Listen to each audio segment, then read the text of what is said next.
Hello mga lodi, magandang araw po sa ating lahat mga lodi. Ang ating pag-usapan ngayon ay about po sa kung paano kumita sa ating Facebook account po mga lodi. Okay po, kasi meron po tayong kitaan dyan, may stars tayo, may ads on reels, meron po tayong in-stream ads, at subscription, bonuses, live ads. Yan po yung mga tools po natin sa Facebook mga lodi.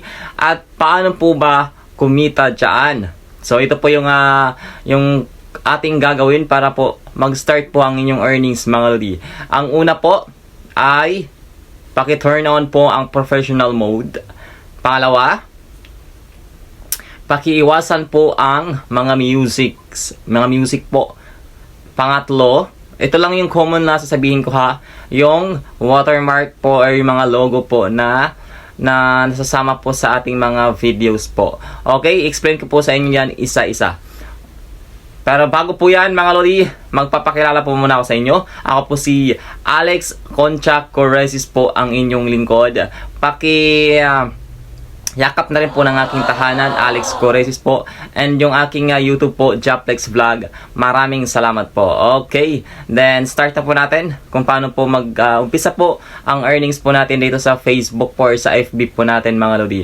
Ang una po natin gagawin po ay paki-turn on po ang inyong professional mode po ninyo.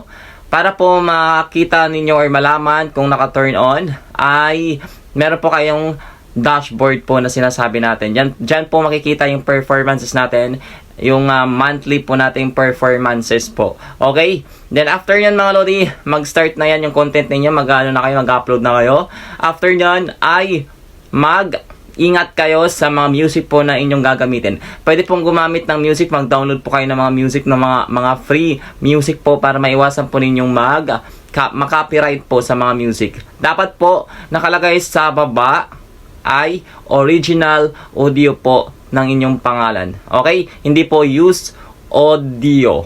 Bisaya talaga ako. Sorry po. Sorry, lumalabas talaga yung pagka-Bisaya natin. Ang pangatlo po ay yung mga logo po natin, yung watermark po natin. Example po, yung TikTok, yung CapCut. Iwasan po natin iyon. Okay? Pakitanggal lang po. Maraming salamat. At yan lang po muna ang ating topic for today. Sana po ay nakatulong po ako. Mag-ingat po tayo everyone. God bless po.